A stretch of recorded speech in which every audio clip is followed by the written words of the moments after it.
Fewer than 1 in 100,000 new Surface devices go wrong, says Microsoft. Microsoft has shaken off claims that its Surface range is unreliable and said that fewer than 1 in 100,000 of new Surface devices have gone wrong. The ratings service Consumer Reports raised a question mark over the reliability of the Surface line as a whole earlier this year. At the time, Consumer Reports surveyed 90,000 subscribers and found that 25% of Microsoft laptops and tablets will give owners problems by the end of the second year of ownership. Gavin, Microsoft's general manager for Surface, challenged the finding and said that the Surface devices are getting more reliable with each new generation. "One of the things you're seeing is the reliability of our products over time, with every generation getting better and better and better."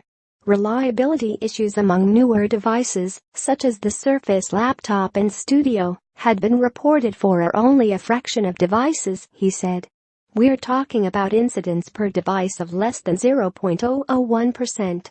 As Microsoft's hardware chief did earlier this year, Gavin challenged the methodology used by Consumer Reports at the time. "We thought it was unfortunate the report that Consumer Reports put out partly used the methodology that is consistent with how you evaluate home appliances and applied it to laptops. That would be like asking, has your dishwasher behaved unexpectedly in the past 2 years? And if the answer was yes, you'd be deemed unreliable. This is not consistent with our ongoing testing, and we have a good ongoing conversation with them," said Gavin.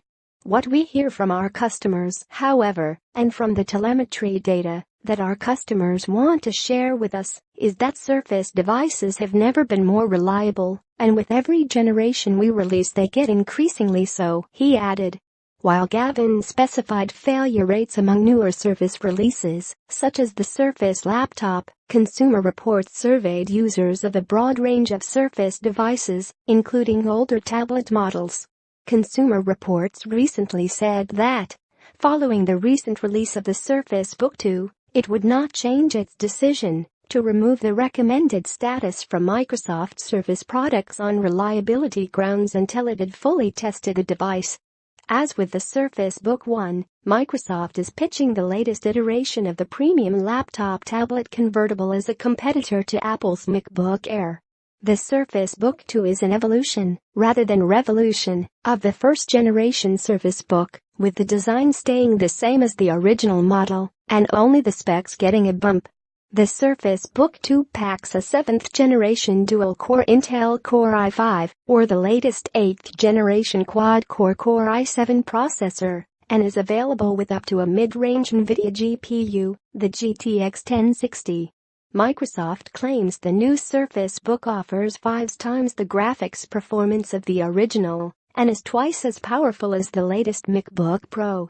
Battery life is also improved, according to Microsoft, which says its tests found the Core i5 and i7 versions of the Surface Book 2 were able to manage up to 17 hours of video playback on a single charge.